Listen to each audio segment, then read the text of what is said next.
بسم الله الرحمن الرحيم. دلوقتي هنتكلم على رحلة الطعام خلال الجهاز الهضمي.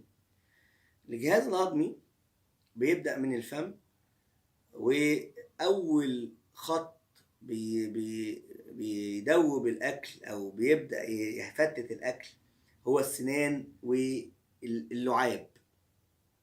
طبعا اللسان بيقوم بتحريك الأكل، اللعاب بيتفرز على طول عشان يبدأ يفتت الأكل هو والأسنان، وبعد كده ينزل في حاجة اسمها البلعوم.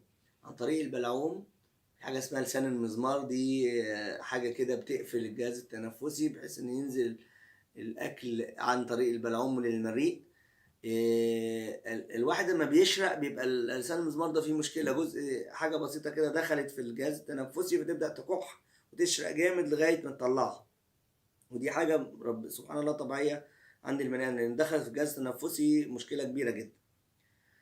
بينزل عن طريق المريء ده بينزل عن طريق الحلقة الدودية لغاية المعدة، وفي محبس كده بين المريء والمعدة بيقفل، ده محبس من اتجاه واحد ما يخليش الأكل مهما تنقبض المعدة يرجع تاني للمريء. أما المحبس ده بيبقى مفوت شوية بيطلع غازات زي اللي هي التكريع، أو بيطلع أكل تلاقي حموضة وارتجاع، ده عبارة عن ارتجاع في المريء.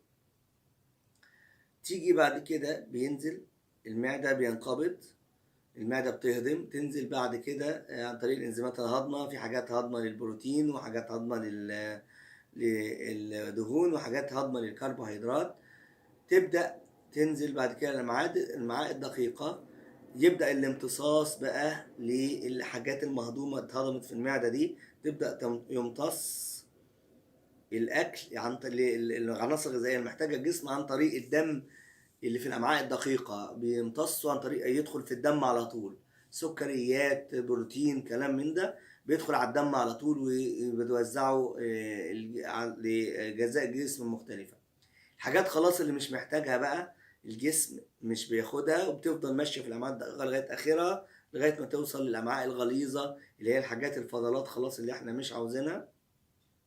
الحاجات اللي ما اتهضمتش في الأمعاء الدقيقة بتبدأ البكتيريا اللي في الأمعاء الغليظة تنتج، تتفاعل معاها وتنتج غازات.